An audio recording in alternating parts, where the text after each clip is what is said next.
How much debt do you currently have total? Probably like $80,000 in student loans. $95,000. $178,000. $627,528. Today, we are exploring the wonderful world of credit card debt, where regular people like you and me spend money they don't have on things they don't need and take their lives on the path of ruin. Viewers' discretion is advised. How much debt do you have? A lot. Can you give us a number, a ballpark? Probably like 90. 90,000 total. Total. Break it down. What kind of debt do you have? Student loans, and then a car. That's technically a debt. Yeah, how much left on the car loan? Well, I just bought a Mercedes, so it's a lot.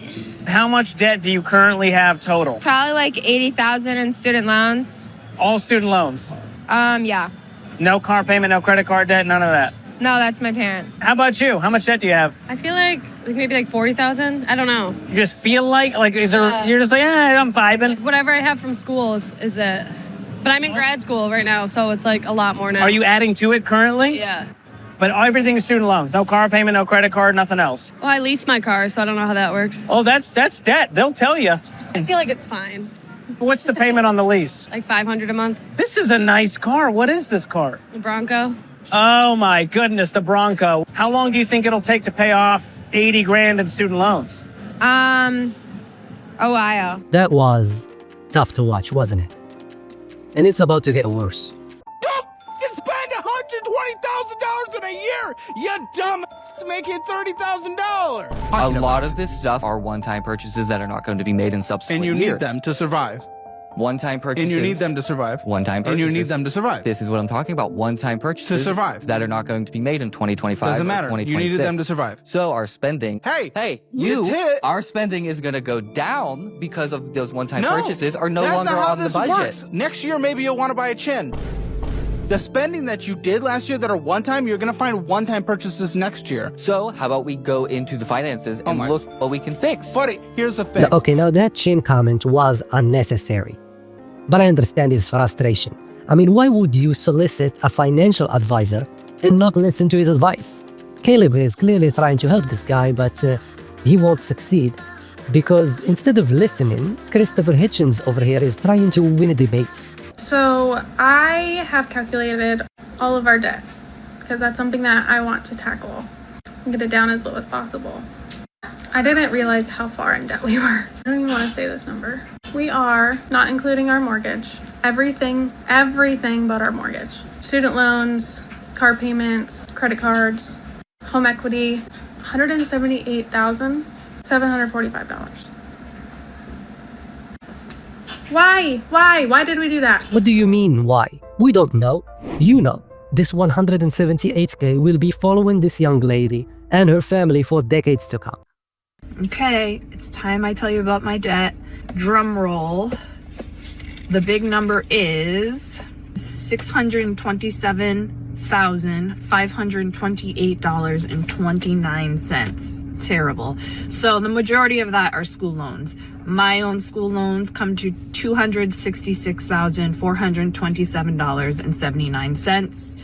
I went to school for 6.5 years, 2.5 were grad school to get my doctorate in physical therapy. And then my husband has $581,378.69 in school loans. He did 8 years of school, 4 undergrad, 4 graduate, 4 chiropractic. So if we total my private loan, my car payment, credit cards, braces, medical debt, the total for that, which is the ultimate goal to really start paying down now, is $91,681.89. If somebody is going to shoulder almost $1 million in medical school loan debts alone, like this lady and her husband, at the very least, become an actual doctor. What is this physical therapy and chiropractics? Everybody knows these are not actual doctors. They don't get paid as good. Be smart about where you put your money. Hi, I filed bankruptcy 5.5 years ago, and I'm back in debt again. I have $95,000 worth of debt. I have the numbers here. $45,000 is cars. I have 2 cars, 2 Kias. $18,368,000 is loans, not student loans, personal loans. And then the rest is credit card debt.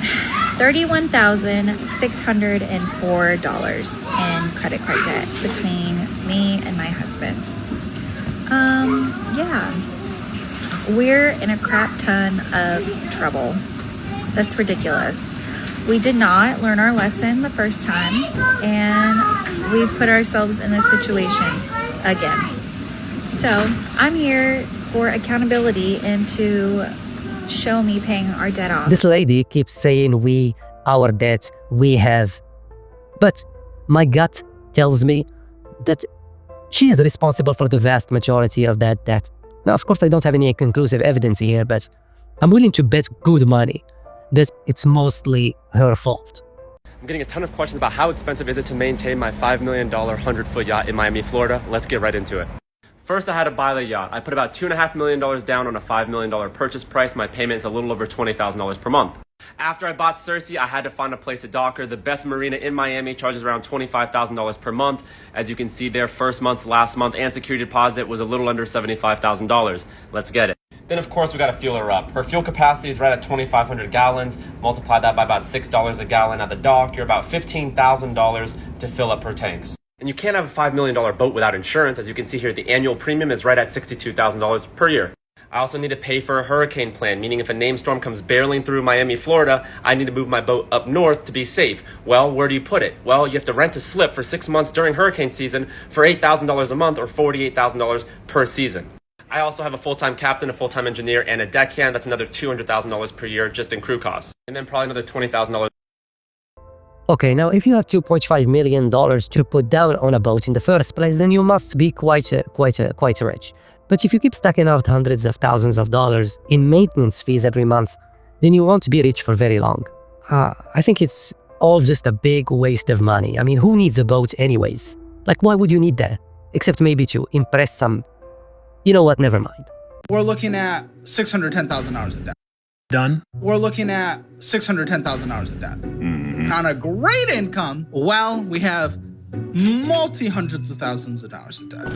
What is going on, guys? I don't know. I mean, it could just be miscommunicating as far as money. What's the communicating? How does it look? I don't know, or it's not being talked about, you know, if it is ordering stuff or anything like that. What's not being talked about? Like if He's you talking order about my something. spending. How long have you guys been married? 15 years. Good. Do we have any kids? 1. Oh, age? 11. Okay. How are we setting up for their future right now? With this debt, not Right very now, much. not. Marriage really is one of the diciest financial decisions anyone could ever make. Choose your partners carefully. You know, she has multiple credit cards, and I can't see anything that happens on those. So with that stuff, I don't know what she spends on that. Wait, how? No. We're not having a household financial conversation if there's like documents that he can't see. Well, What? I don't see What are we talking his about? credit card statements Wait, either. What? So we're not having a household... What the fuck are we doing? So we're not having a household financial conversation? We don't know what's actually happening. That is so different. So you only look at the joint account? That means nothing. That tells you a third of the picture.